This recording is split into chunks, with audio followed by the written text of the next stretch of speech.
дотроо амьд юм байхгүй. Энэ үед би өвд нөгөө нэг сард манай үед үчиг аваад юм. Ах бүрэн боломжтой гэж үзэж байгаа.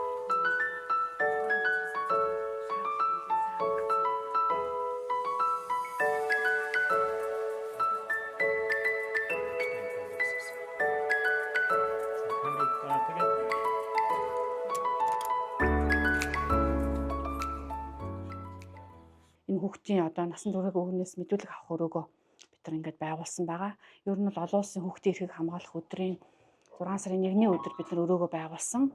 Энэ жилийн 26 оны хүүхдийн одоо эрхийн хууль зүйн хорооны ажлын төлөвлөгөөнд бас туссан ажил.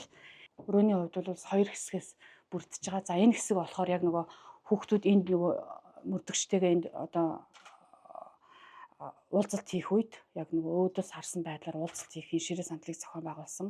Нөгөө талаар камерын систем бас энд байрлуулсан байгаа. Өнөөдөр энэ өрөөг бид нар 30.5 сая төгрөгийн санхүүжилтээр бас тохижуулаад байгаа.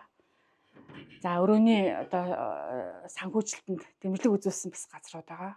Баруун орчмын засаг дарганы тамгын газраас буюу баруун орчмын хүүхдийн төлөө зөвлөлөөс 20 сая төгрөгийн дэмжлэгийг үзүүлсэн. Энэ өрөөний зохион байгуулалтанд дэмжлэг болгож за мөн сумдын хүүхдийн төлөө зөвлөл буюу сумдын засаг дарганаас бас өрөөний тохижилтанд бас нэмэр хандив болсон. Тэгээд ерөнхийдөө сум орон нутгийн удирдлагууд одоо сумдын засаг дарга нар хүүхдийн төлөө зөвлөлийн дарга нарын одоо бас дэмжлэгтэйгээр энэ насан туршийн хүнээс мэдүүлэг авах өрөө маань бас ингээд өнөөдөр үйл ажиллагаа эхлүүлэхээр ингээд бэлэн болоод байгаа.